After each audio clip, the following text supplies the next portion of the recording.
Yeah, yeah. Yeah, yeah.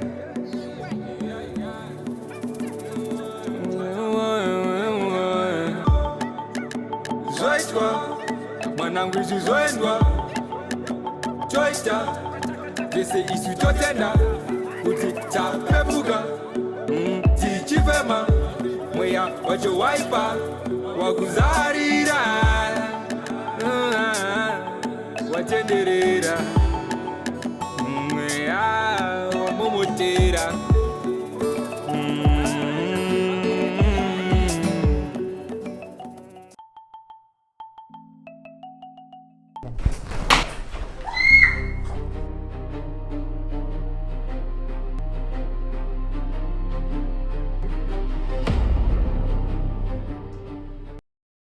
Ndiani? Hamusi kundosha ndiri kubvunza. Ndati ndiani ko? Hey, Mom, calm down, please. Well, I am calm, darling. Uri kuda kutaura here kana kuti hausi kuda? Daniel, speak at once. Ndiani uyu? This is Chishamiso, my girlfriend. Your girlfriend? Since when? Huh? I can explain, Mom. I know what you think, but it was a mistake. I got her pregnant. And she had an abortion, Mom.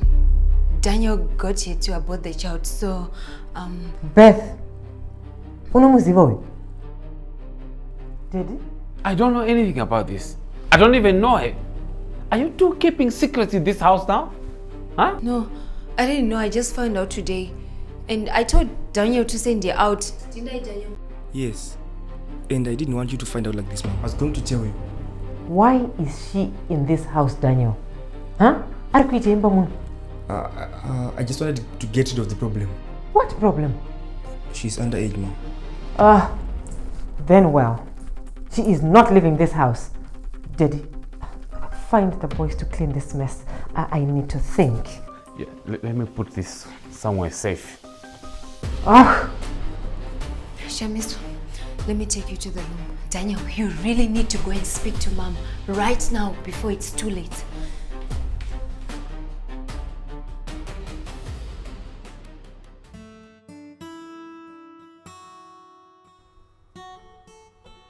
Kwewe, kubata musoro kwakanaka waitwe. Nyaya dzandakudza dzidzi. Zipoto yandirowa kudai. Iwe, uyu mukadzi uyu wakumuchaidza uyu man. Ha? Saka ubva wadii paya? Ndoma ndauya kuno kuizvozvo. Ungotondidirwa mafuta anopisa. Akatoti atanzi next da kubaya nebanga. No, this is getting out of hand, man. Saka wamurova here. Ndumurova sei ndakadai izvo naibatana. Huh? No, man, this is abuse, huh? How could you let your wife abuse you in this time and era? Men dates umwake mukati. No. Utaure message, ha? Zvinotozita wese. Ataure naye. Tiri plan yangu yandinayo. Tondwani. Tine size yake. I hope plan yako ndekumuramba. Because kana usikuda kumusungisa kana kumurova. Just divorce her, simple. Chinipa mapirisi. You were the best. Why can't you just sleep pan up? Ndokuperekedza makuseni. Aiwa. Ndikuenda pano kwandida kuenda. Pano ndikubaya. Come back home. Muneche? Just few clothes. Saka kutotiza kumba. Hanzi kutiza kumba ini. Ndingosuduka 2 minutes. Wangu. Nepane time apa shamwari. Apa una kana mota. Uda kuenda kupi? Ndosvika. Ndokufona ndasvika Tondwani. Ndotoro mapirisi.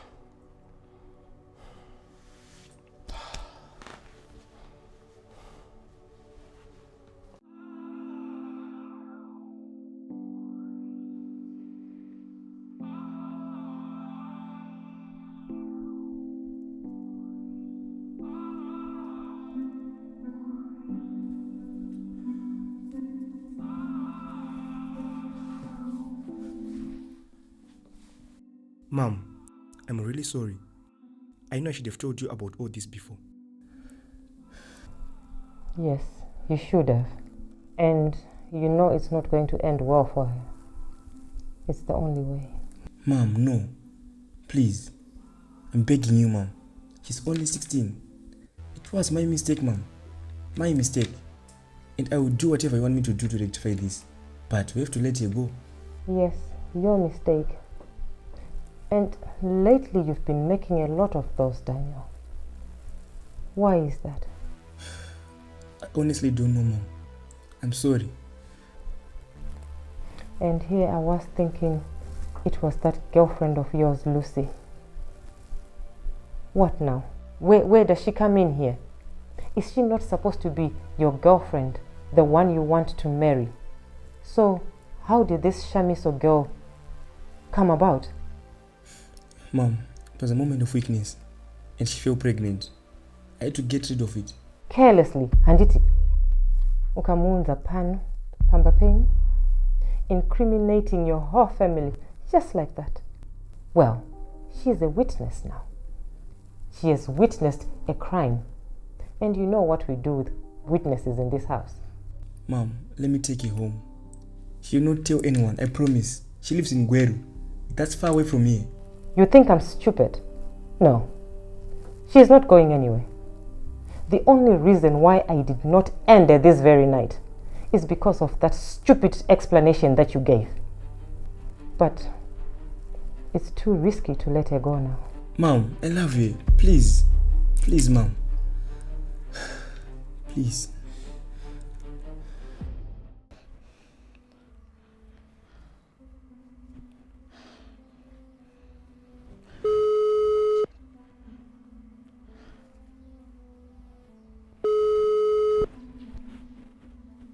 Hi maita Natswa. Nai baba Jerombo shiko ikoko ere. No, avasa. Kwenda. Vasati vasvika kumberi this hour. No, vambouya, but we had a fight anditi. Saka ndatovasiya vari living room. Sikezo zvipandadzoka ndikuona ava musika ndafungoti pamwe vasvika ikoko ini. Kunongo handinambovaona ini.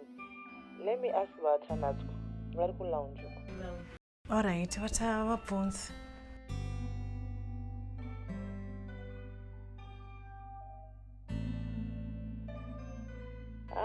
No, havanambovaona wavo. Ko maybe vaenda havo kakubhawa. Handiti manetana. Handimbofunga kuti vaenda kureni because moti yavo iripo panze apa.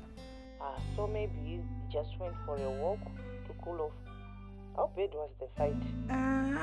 It was not that bad. Alright, rega ndimbovatsvaga. Saka anodzoka ka. Asati ambozviite. Just give him some time. Alright, maita Natswa, thanks. Saka ndokuona mangwana ndichasvika ikoko.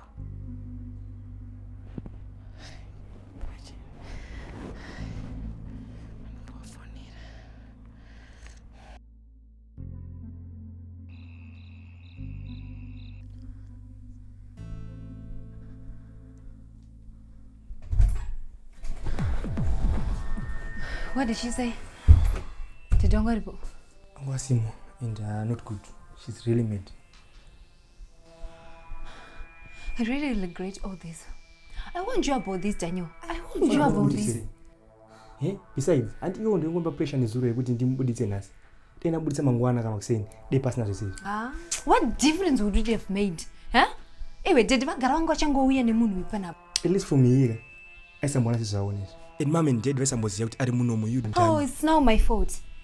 If I was young, I helped you in there. And mom now knows good. I knew good this girl was in this house. Ewe, did I even ask you to interfere in there? Oh, really? Okay, fine.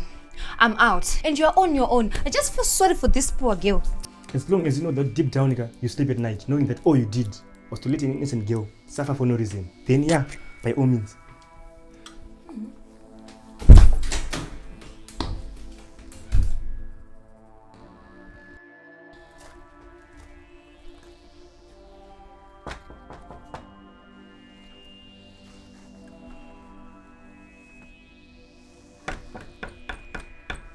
Diane?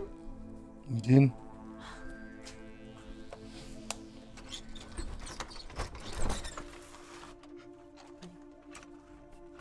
What happened? Kuriti pana padisa. Azanje zimkhumuna wako. Wanambudare. It's just that I'm surprised.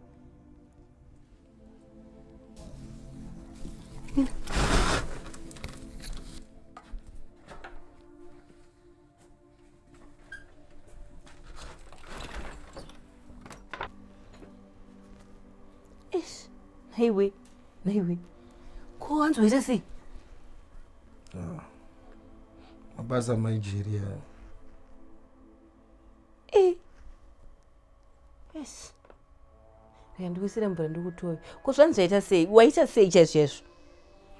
Anopenga. Nanongovariekta but nyaya tusana basa rese.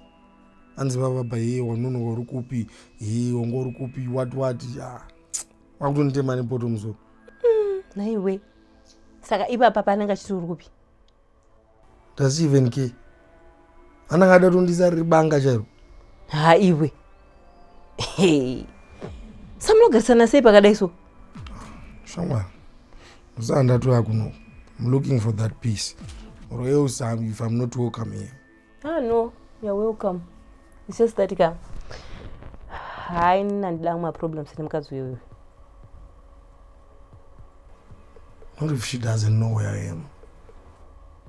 Then it's fine. Ndikuisire mvura ndikutoya. Hey.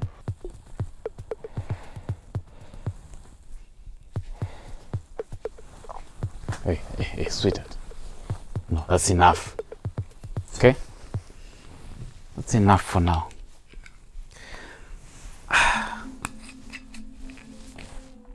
We need to think about this slowly and diligently. And I cannot believe your kids could be this reckless. What else are they hiding away from us that we don't even know? I don't think there's much, sweetheart. Actually, I think they're just under pressure to settle down. Okay? And by that, I mean Daniel. Because work-wise, there are no loopholes. Daniel? Settle down? Well, how is he going to do that when he's going around impregnating minors? 16? Is he stupid? Do you know that's rape? Yes. But then, maybe the girl lied to him about her age. Hey, I love her. So, what about his girlfriend, Lucy? I mean, who knows? Because for him to go as far as risking everything and bringing her here, that must mean that he has a soft spot for her. Cool. Oh, this honest. Well, then it just means one thing. We put her to the test. And if she cannot fully join the family, then... At 16? I think we should just get rid of her.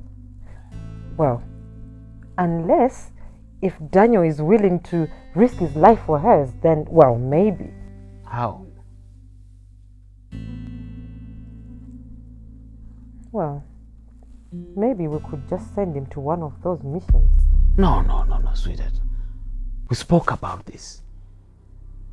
That is my son, his family. Think of something else. It's not expandable.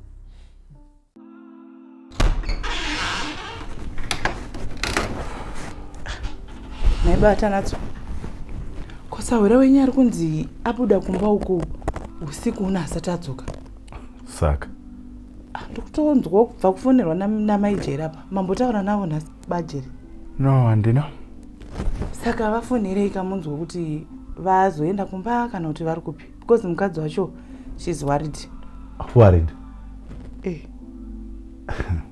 Ambokuudzere chasakisa murume mukuru kuti abude mumba make pakati peusiku kudai. Vari kuti hanzi they had a small fight. Small fight. Mazuva wakadzi munojairira stereke mimi. You know, I've heard a lot nababa Jerry about that crazy wife of his. So asida kuudze iwewe sawira wake. Ibenzi mukadzi yeyo. Bata natswa. Kumapindwa nei zvekutaura mashoko akadaro. Vakati chii baba Jerry wacho. Bvunza sawira wako akudze. Apa ndipo munotaura nenyaya yekuti hanzi toda kutanga counseling. Imi wacho ndimi munotoda counseling. Small fight.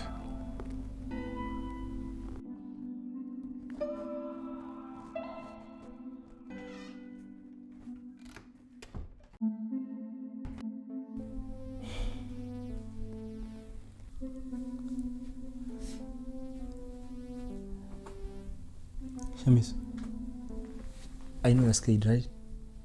And I want you to know kuzvaitika zvaizvo hazviitike panapa. Ukuona murume uyu, he's a very dangerous man.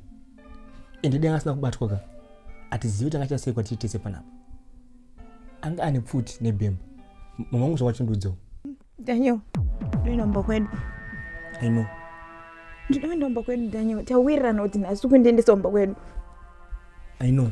And uri kuenda. Ndokuendesa. No, ndibudise panapa. Kana kumba kwedu kwachina ndoenda ndega. Chishamiso, nezvaitika izvi it's now complicated. You can't go just like that. What do you mean complicated, Daniel? Vanhu kwedu, they must be worried. Please, just let me go. Chishamiso, nezvaitika izvi bereki wangu ambokusiya uchibuda panapa just like that. And you're a witness. Witness? Uona mama wangu achishuda munhu. And that's not an easy thing to witness. Kana uchifunga kuti ndinoudza munhu, I promise. Andina munhu wandinombonoudza. Andina zvandombonotaura. That's not easy, is it? So that you know. Ndatovaudza kuti iwe uri musikana wangu. And ndakuitira abortion. Why? Why, Daniel? So that you could stay alive.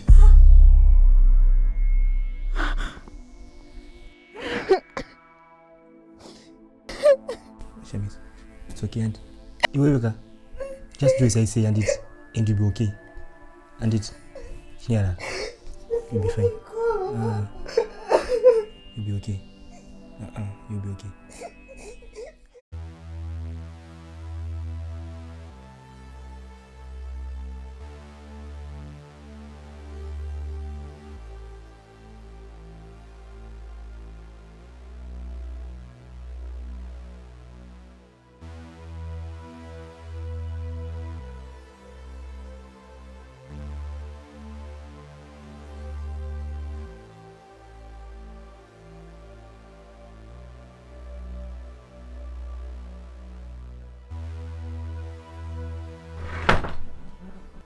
Babe, what is it? Past 5. Yeah. Why don't you move, babe? I don't know how basa. I didn't want to disturb you. Ndangomuka kuti ndikuisire mvura yogesa, then you looked so peaceful. Yeah. If I had a choice, I don't go square and never put a manas. Where's the one I'm calling basa so? My one church. Pazia. Zvana neo, but hachichiripo. Yeah, ndiri part neboys ubasa. Kuiona kuchiri kumboudzere chokwadi. Unenge waudza kuti wakarovera padhoo chifungo kuti rakavhurika.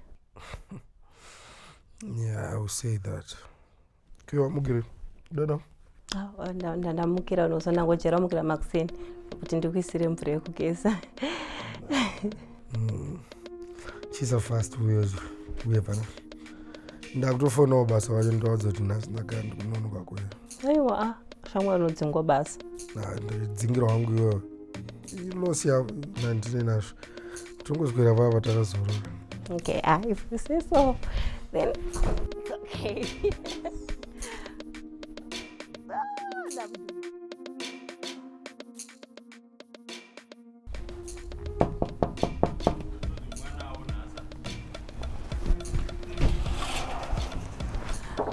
Mamka say batanatswa warimo.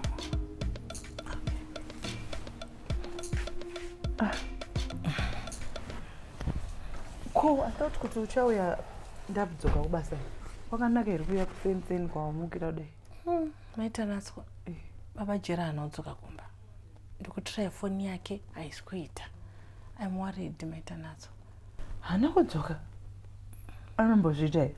Hasati ambozviita izvi. It's the first time. Nigeria. Last night wakanditi zvoni you had a small fight. Makambonyanyotaurirana kuti chii chaita kuti munhu atsamwe kudai? Hapana kumbotaurika zvakawanda hazvo.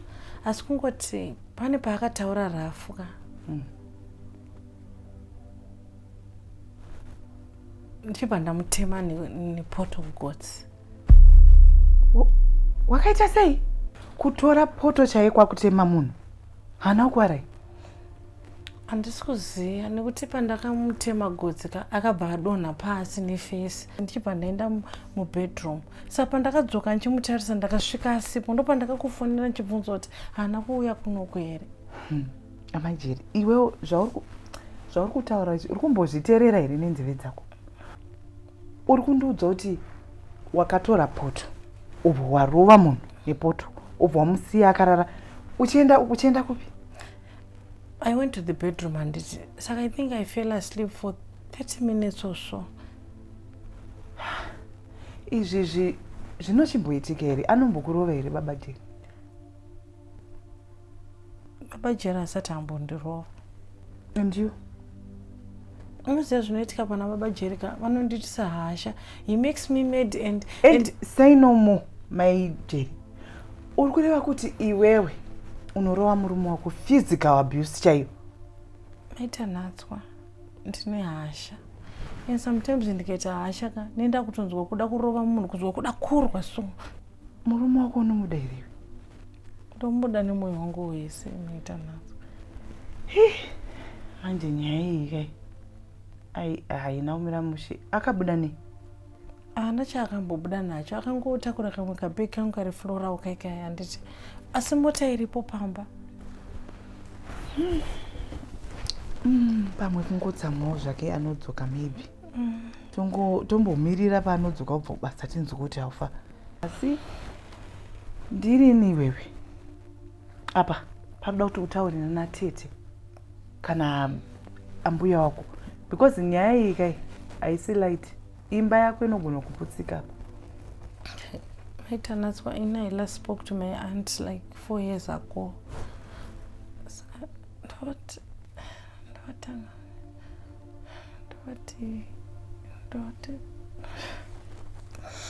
My Jerry.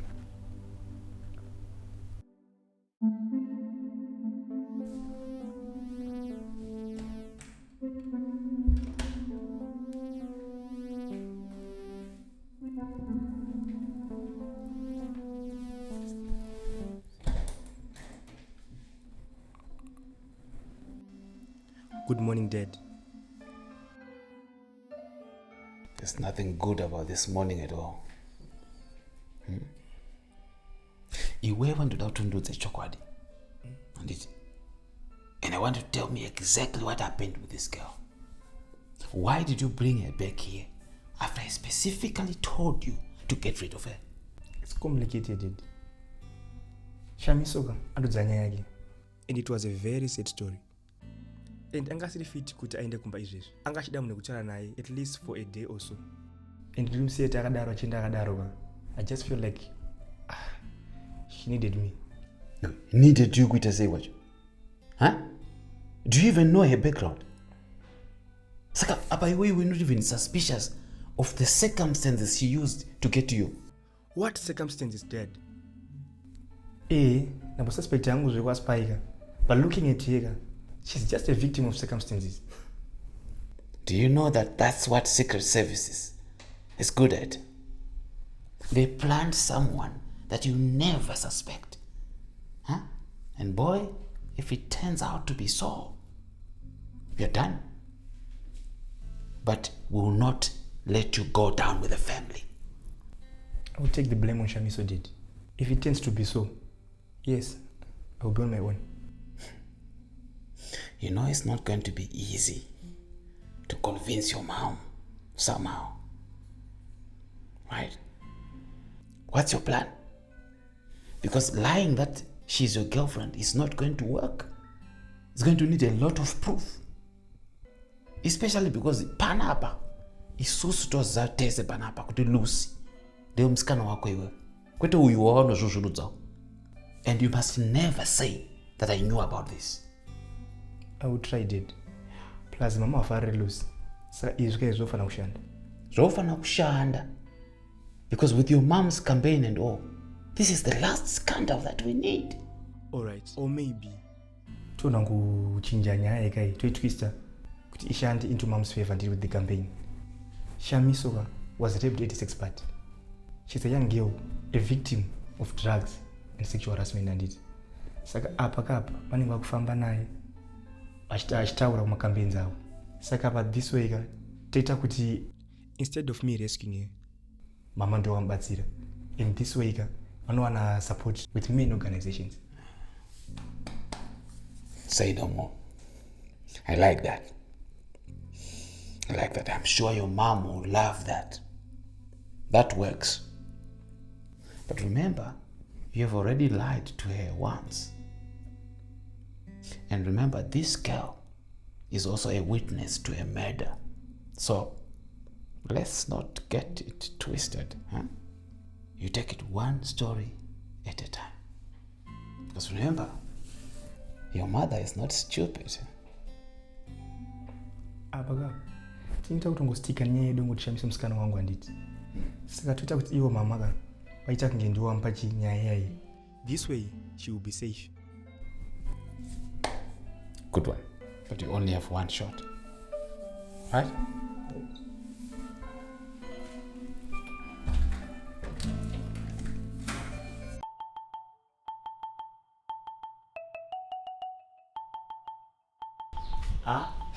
Hey, mama, na did. Iwe kochi kumukira makusana naye. Mama kasi. Tamkongo. Chishamiso akafona bafoni pangu. What? Chishamiso chaiye? Hey. Akangofona akipa phone yangu.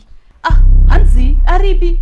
Ari right. Akangoti ari right zake. Akatacha mangwana chevanas. As airakidza kusimba ere kana kuti? I did. Ngaziyo pa phone. Ananyasha vedu we. Anditi unotonzwa ere pa phone pakuti munhu akasimba uyo kana kuti hana.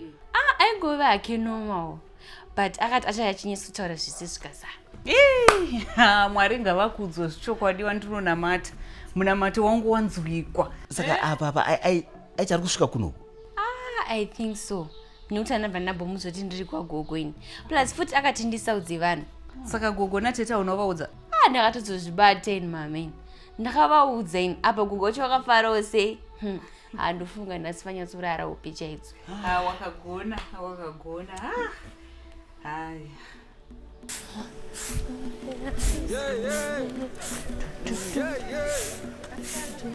Hey, ana Miranda. Kuzofara muchiimba excited hanzi chiko. Kwaiwe kumbukira bakuseni naiwe kumarayi naunyari. Asi mujolo wako wakatsvedza kai zviri kumbofamba sei? Mwana naye. Nyaya ndudza kuno kaina tombochipa memwana. Ikutoda takagara pasi kuti tipanze panogara pasi. Aiwa, nhasi handisi kuita izvozvo Miranda. Handisi tomboda zvenyaya dzinondivhiringa. Ndiri kufarira kudzoka kwemwana wangu Chishamiso. Chishamiso adzoka? Saka ari kupi? Meno atachafonawo tiudza mangwana kuti zvakamira sei. Wow. Wow. At least now you can plan anything. Moyo wangu wasi. Ndofunga gogo shamba vari kufara. Saka gogo shamba vasi kugona vangu vafaka mai vangu paine BP kuita kumukira kuchipatara nenyaya yaShamiso iyi. Aiwa rega vafare. Rega vafare. Getika. I know kuti watausudonzwa nyaya dzakadhakwa shamwari but mawana. Getiri kuzera kuti ndasindamuka ndiri panze nei. Ndakarara panze ndakashama. Ndisina kana hembe. Waita sei? Wamuka wakashama uri panze. Uti chikwewe Miranda. Geti kuita muroyi chaiyi. Dai pasina kuti ndamuka ndega nhasika. Dai wanzwa izvo ziraini rese rafamba news rekuti kwabatwa muroyi. Iwe Miranda uri kumboti chikwewe. Wamuka wakashama uri panze makuseni. How? Shamwari handisitombozive ndikufungira izvo zvaya zvatikatiswa kwambuya vaeni. Unozoti ipapaka ndarota ndichifamba musango riri ratikagezeswa riri. Inangu handichada kunzwa zvemishonga ndakutoda kuzvisiya. Handichada zvekugeza nemishonga yavo ye handichada. Ndakumboita zvemwana wangu Chishamiso natete Joe nemhuri yekwedu. Getoda usiya zvemishonga just like that. Ko ukafuma uchimuka uri panze sezvandikuita. Amen. Asikana musadaro. Apa inda ndatouya kuti undiperekedze kwaFiona kuti tinzwe todii nenyaya iyi. Aiwa Miranda unoenda wega. Ndomufonera Fiona ndomudza kuti uri kuya. Ina handisi kuenda ikoko. Aiwa kana ndiwewo. Gogo shamba vari kurwara havasi kunzwa mushe. Ndobuda panapa ndoti ndiri kuenda kupi. Kana ndiwewo vanhu vanondoona semunhu akaita sei. Hazvizoiti. Alright, ndoenda ndega kwacho. Rega nditore foni yacho tifonere Fiona.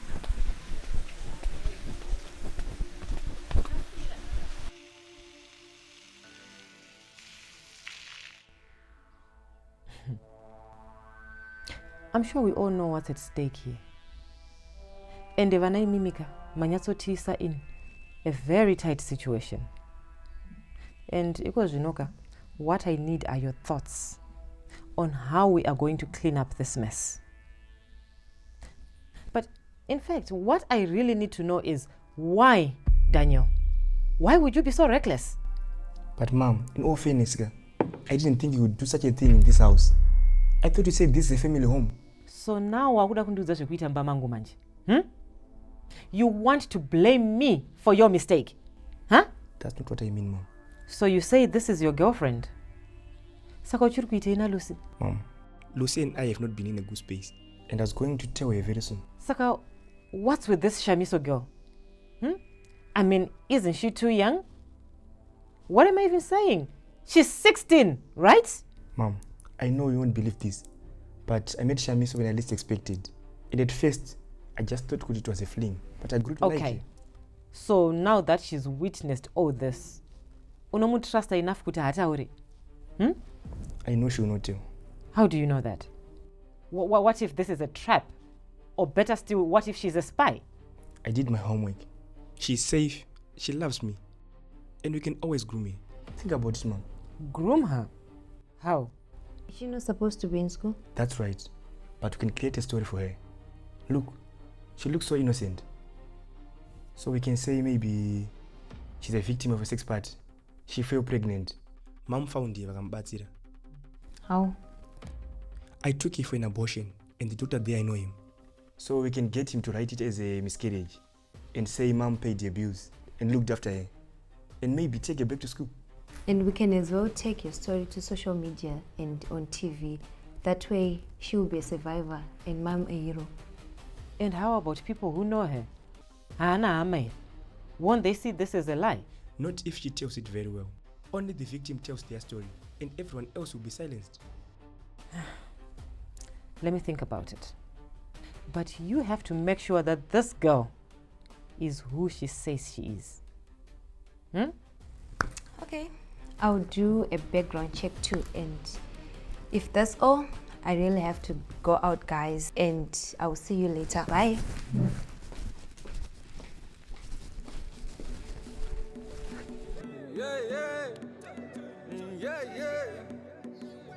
Ko baby, kusandiudzodha mai vakarwara vasi manje.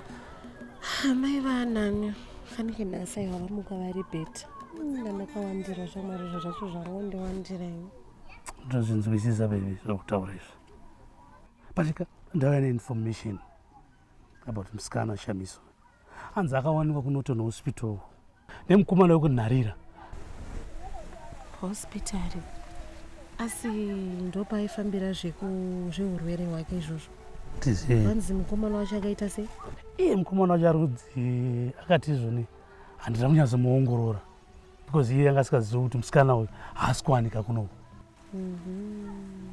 saka izvozvi mani ndo zvinotipa hope yekuti izvoni musikana mupenyu uyezo tinomuwana tetijo Chishamiso mupenyu mupenyu akafona wani nezuro akatofonera Nyasha nezuro achitaura kuti ari kuuya kunoko sure here geti sure here mupenyu geti ndiwandifadza ndiwasunungura mwoyo wangu zvashamiso Chishamiso chaicho zvamwana wangu aiwanoshamisa kovekwa baba vake vakauya kapanapa vachidii anopamba zvikanzi tauya newiri baba waShamiso vakashayika 3 months ago iwe saka vakasiyira mwana famu nemba Chishamiso chai will yakauya pano but this is good news unoziva but mwana wako guys something else unoziva kuti ezvinezvi takufanira kungotarisira kuti nekufamba kwenguva mwana wako anogona kuuya panapa ari safe inini this time tete Joe achingodzoka hakuna kwaanodzokera achienda ndotogara naye mwana wangu ndimuonera ari padhuze ichokwadi ichocho good idea iwe but inini manje ndakufunga manje ndatirega ndichimhanya ndinoona sisterina wangu ndivaudze nyaya iyi pamwe wanga kufara unoziva ko mukomana akazodi mukomana still pushing nalawyer but ko rega ndiona momska 2 minutes ndangobaya no problem ande ndakuenda unowo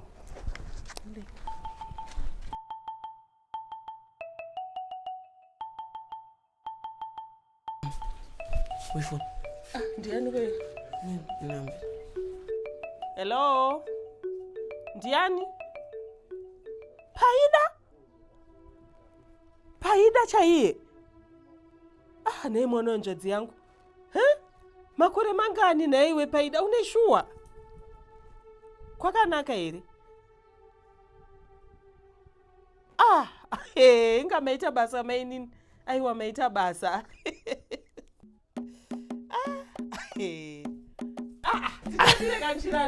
Tambira tati. Okay. Dini. Ted. Kwapisa kani. Ted. Tatirigenda uyozokuona itete. Ndine nawe yandinayo. Ndiri kubva umba kwagogo waShamiso. Hanzi Shamiso mpenyu. Shamiso akatofona nezuro achiti izvo ari kuya kumpa nhasi kumba kwavo. Shamiso buti. Shamiso. Kuchachi buti netete. Kwaya haisi kuti njuzere. Mufaro anjodzi yangu. Mufaro. Mwari Paida.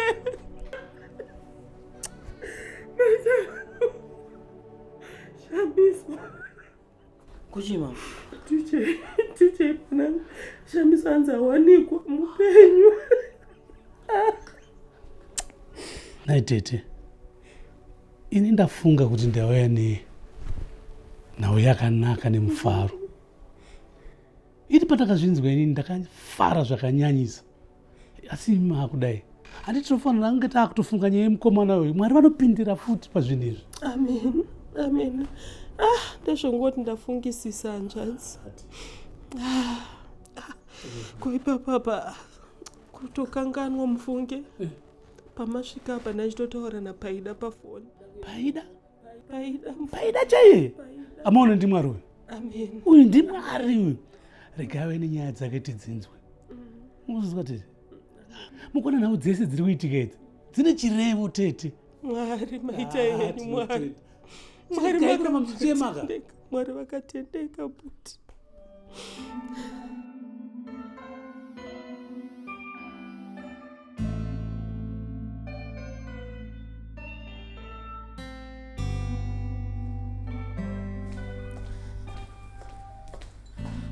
I'm so sorry, babe. You know, I had to do some errands for my dad and I'm late. I'm sorry. You look beautiful. I like that.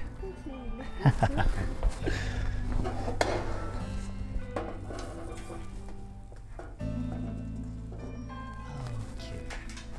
So, what do I have to do to convince you that I'm ready to settle down? Maybe 8 months is a short time with you, but I think I'm happy with us as we are. I just need to tell my parents. Which you have not told them about me to date. My parents want to see you like yesterday, but you keep making excuses. Don't you want to be with me? Please, don't say that, Patrick. You know I do. I just need some time to sit down with my family and then we can set a date for you to come and see them. Not just to see them. I hope you know that. I want to marry you, Tabe. Unless if you're saying you're not ready. No. Not at all.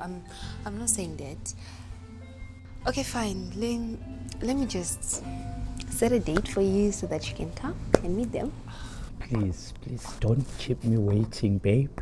Do you know what sort of temptation fall to a young, handsome pastor? Oh, young, handsome pastor. And you do know that you have to start coming to church from now on, right? And you know what the congregation says about Anamai Mfundis who just come from Norway? What do they say? Don't forget that every sister in church eyes the big city Amai Mfundis. Really? Okay. So, yeah. Mom, are you being serious right now? Ngoda kuti ndiende ku Eagle Mountain and deal with those deadly rebels, makorokoza achika, the ones we failed to collapse all these years. Exactly. You see, son, I've always wanted that claim by that mountain, and we were just failing. However, I've now come up with a new plan, which your father actually thinks it's weak, but I see a lot of potential in it. And you know what? This could be our only strike to get rid of Chika and his boys for good. Mom, we lost over 200 of our men on that mountain. Are you trying to get rid of me or something? You want me dead? Dead? No, son. I want you victorious. I want you to use your clever wit and all that education into devising a well-thought-out plan, which I've already laid out for you. You see, the difference with you and those men we used to send all these years is that you are very intelligent, my boy. I can already see the victory.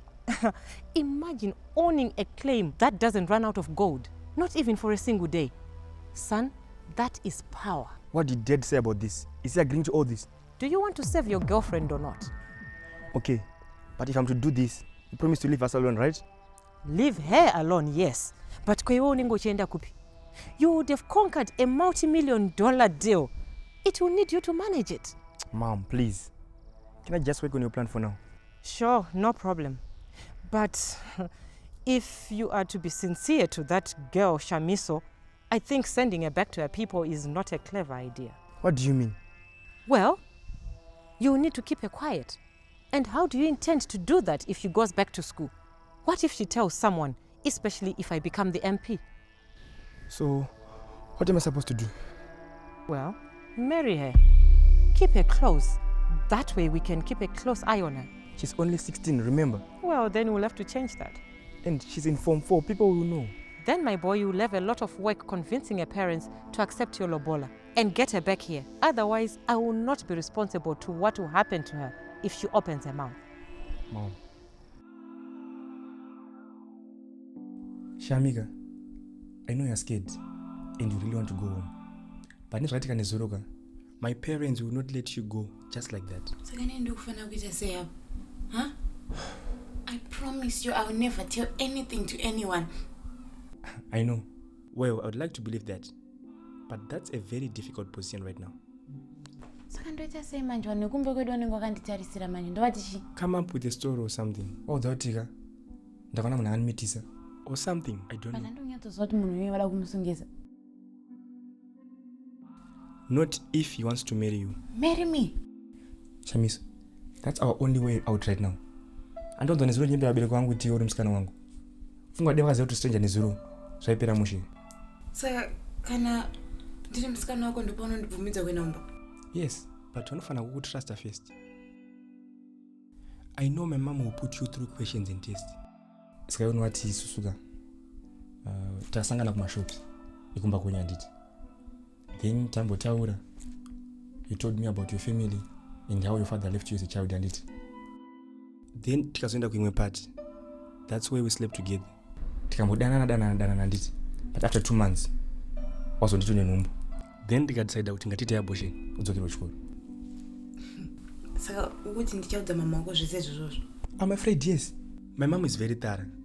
But once she trusts you, everything will be okay.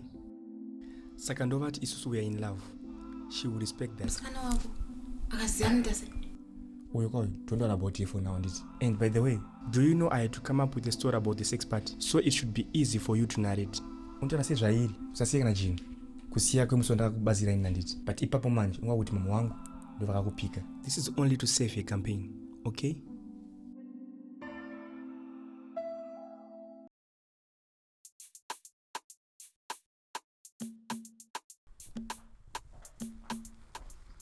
Here you are. Thank you.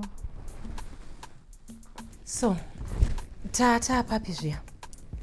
Okay, we spoke about churches, the youth, NGOs, businessmen and community, you know. Okay. On that one, I think we also need to look at church pastors. Find me some young church pastors who are making noise in town these days. And also my gospel artists. And you know, people love God, or maybe the idea of him. So let's give people what they want. Yeah, religion works all the time. people are comfortable with the fear of God. And munozoti chii chimwe chinodiwa nevanhu? Sad stories. Mufanira kuvaudza the way yamakakura nayo muri poor nekushingirira kwamakaita kusvika masvika pamurapa. That works too. You know what, on that one I've got one better. Ndine kamwe kamusikana kandiinako so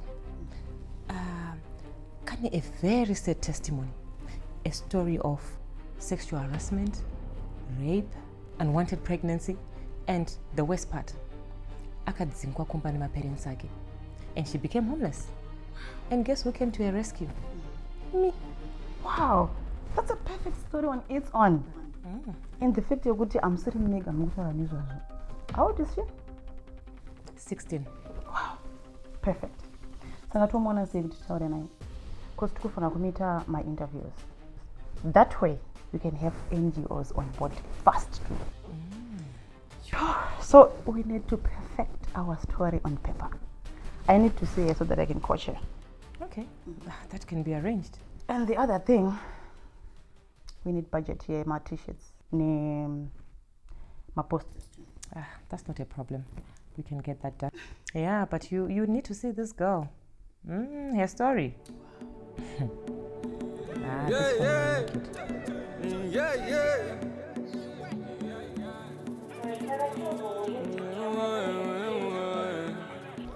Alright, ndinovaudza. Ndiani ye? Ndishami. Ndipe kuno. Hello Shami. Ndigogo. Kori sei? Hauchauya sei naishami? Gogo, pane zviri kuitika. Ndakawana baba vemwana wangu, saka wakanditi vari kuda kuyozorora. Saka ndakagara hangu zvakanaka musatyi. Ndiani ye? Ingapepe wakati hauna kuziva wani muridzi wenhumbu. Ende wakati peve pasex part hauna kuziva kuti ndiani muridzi wayo. Gogo, asi akazonditsvaga kataura ega nyaya yake. Hanzi vanhu vanga vakadhakwa, hapana zvakaitika, iye ndiyega akangondibata. Nyaya dzako so Shami dziri so confusing. Saka muchauya rini kuno? Ko wave sei? Paya wairwara kaiwe? Ndava nani hangu gogo, ndinouya ndokuudza izvizere. Vanhu vese tiri worried kuno kuShami. Kana uri right zvako muzukuru ndafara ndataura newe. Alright, muzondiudzirawo Edi kuti ndiripo. I know he must be worried. Bye. Kuhanzi mama. Haasi tomboziva kuti Edi akasungwa, akasara akasungwa. Zvakaoma shu.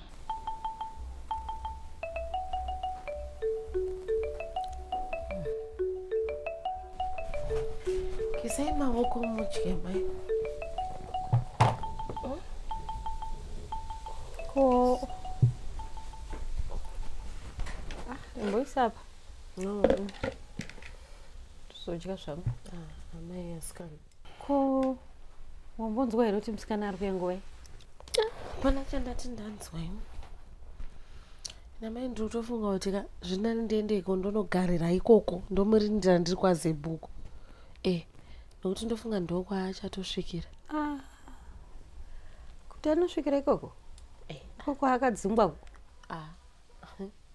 Iye kana akafonera nyasha amai achimuudza kuti ari kuuya zvoreva kuti ndokwaari kuda kusvikira plus ndokwaajaira. Ndizvo hazvo, asi it's high time Shamiso achidzoka pamba panapa ndomumonita ndega inini nekuti zvine zvanditapane pamuviri, saka she needs me. Ndizvozvo hazvo amai. Ndachifunga kuti mamaka tombonyatsogara pasi totaura panodzoka Shama apa. Handi ndizvo tonyatsokutaura chaizvo chaizvo. Iyewo tomubvunzawo kuti ari kudei. Because there's a lot that has happened.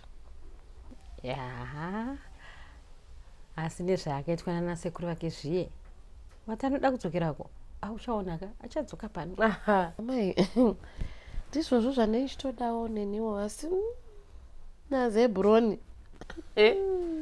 Amen. Regai tione chindipa hako chikafu ndidye.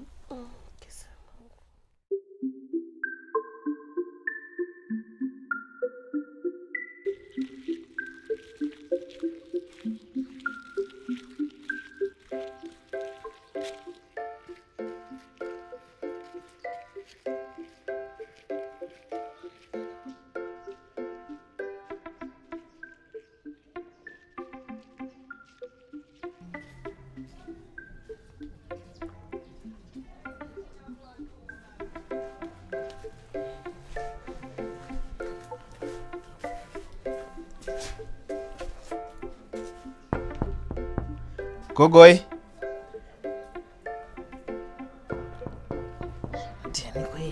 Gogoi.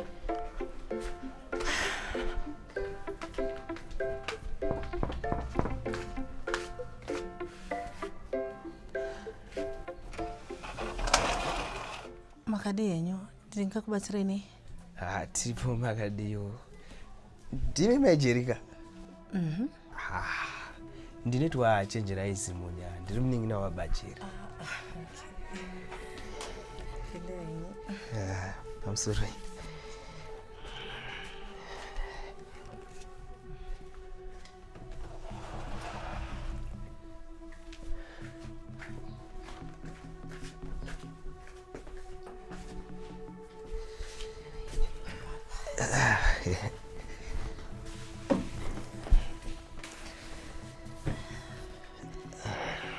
Saka iwo mukoma vari kubiko.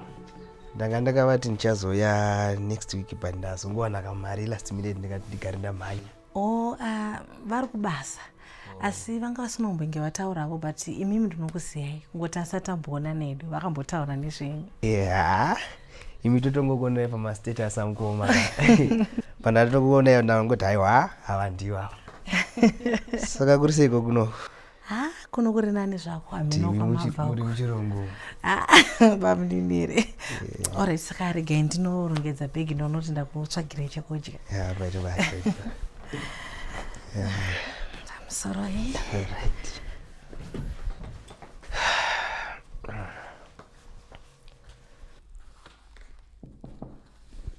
Alright.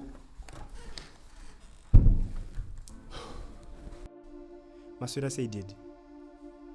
Afternoon.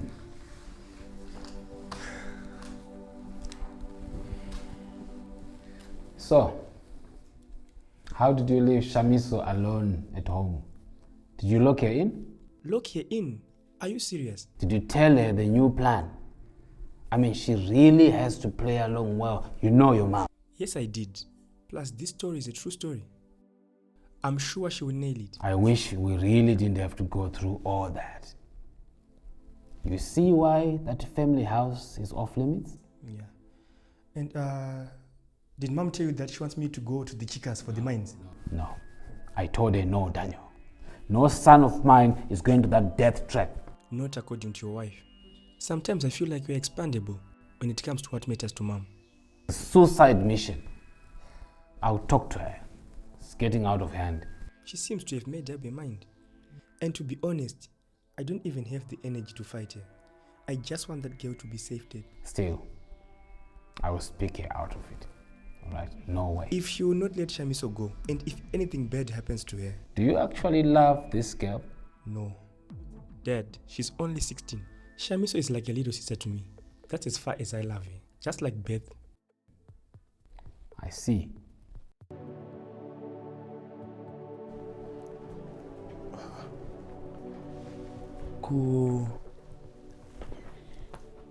Kujalolo enda. Answera sei. Kanguri sei basi. Naswera kwa kuri bo. Kuenda che.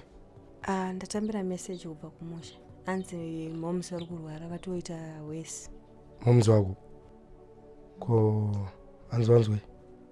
Vagarawo vane problem yemwoyo ka saka panzi vaita serious vatotora fomanswa kuchipatira kumusha ikoko. Ingama one. Saka wafunga kuita seven. Nanchitofunga kuti ka ndomukira mangwana makuseni chaichaiwo ndi mabhazi. Yeah, sure, you need to be there. So okay, so I'll give you $200.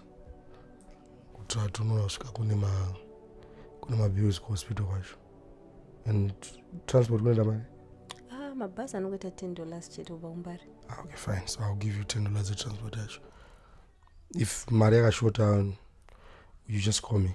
Ndoita plan yekuti ndosenda sei. Okay. Saka udasidza first here kana ndokudzisira mbrekeza first? Yeah, let me bath first. Okay, let me chakatanga bowa nipandakatsika right now wachange chakuitika anzi uya kumateni ndikone ndouya kunovharira geti kutuma umunhu Yeah, good stuff. What's up, boss? I love it. I didn't see you coming. What's up? Yeah. Good. And ndirani kweli? Afropop. Yes, Afropop. This is new company. That guy is good, and he is popping my spots. So I'm sampling this bit, and I want him to sample it tomorrow. And then after we're done, you're going to love it. He is that good. Okay. You'll be impressed. BT, I'm going away for a few weeks, so I want you to take care of things. Where to? Abroad? Yeah, I'm going to handle a few things for my mom's campaign. And please, no more drugs in here. Oh, your mom's campaign. Oh, you guys are not sparing any chances. But you know, it's good. If she wins, it's good for us. We need this, actually. We all need this. Yeah. On this note, I'm very serious. We need to be clean in here. And it. Saka any mfana adata mafani zini here. Show him the door. And it. Or pass. I hear you, but we have this small little problem. So we have this person called Rivo. Diagapata Leborneri. What do we do? What are we going to do? Especially Rivo actually BT. Rivo, you know, with all his influence, akangonyura ye tisitanyura. Saka, please, Mutar and it. He should listen to you. Show hand. Okay, sure things.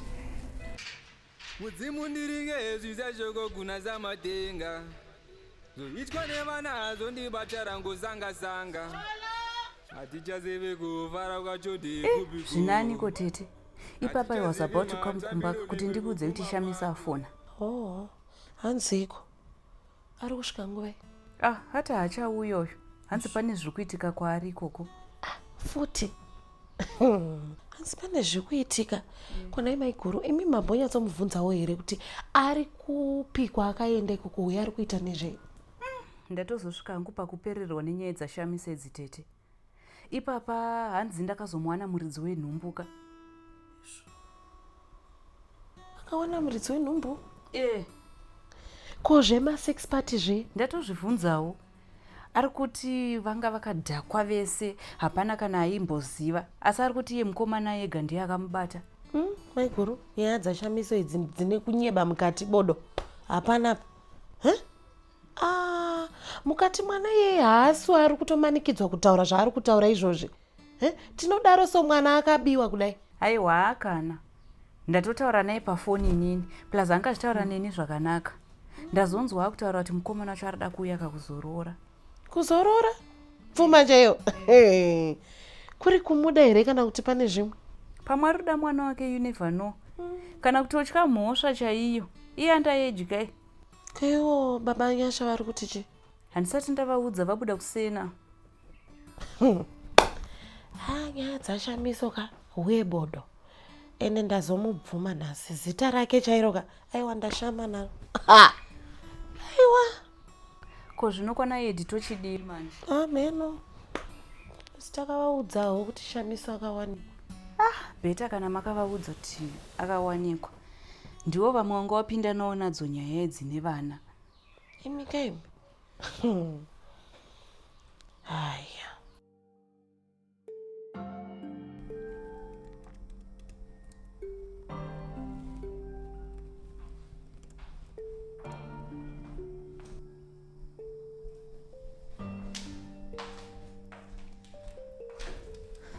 Mom, do you have a minute? Can we talk? For you, my girl, I have plenty minutes. Come, sit.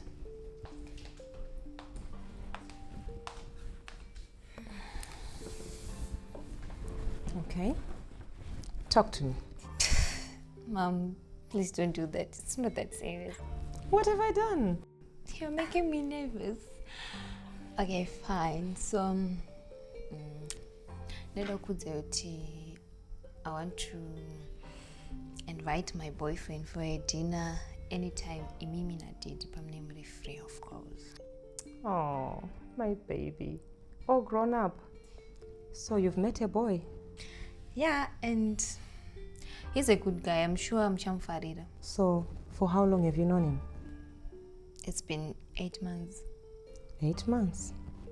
And how come? But I wasn't so sure about him yet. And because you know? Well, I think I love him. Love him. Okay. Anyway, let me talk to your father and see when we can meet our Mkwasha. And I hope he's prepared to pay serious money for you. You know, when it comes to my baby girl, I don't take any chances. Mom, I was just getting Coco, but I'm sure he can afford it. That's what I'm talking about. Anyway, we're going to tell Rena Daddy and see when we can arrange this dinner, if he approves. Thank you, Mom.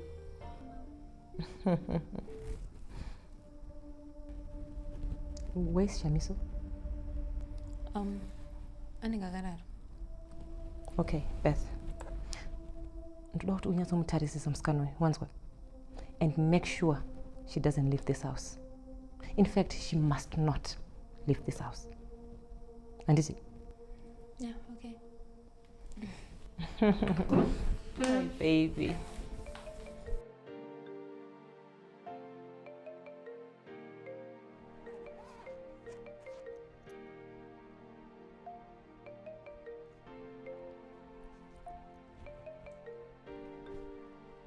Beth?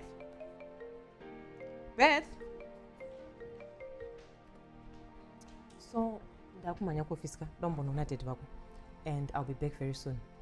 Please, take care of Chishamiso and Titi. Okay? All right. Ndotoka manje.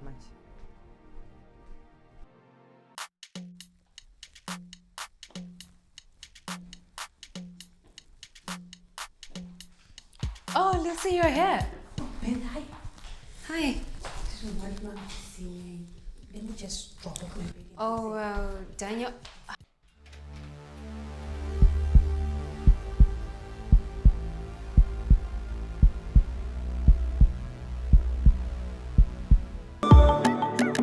Zoitwa, mwanangu zizoendwa.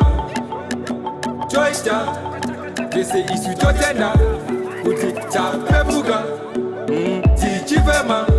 Mweya wacho waipa, wakuzarira.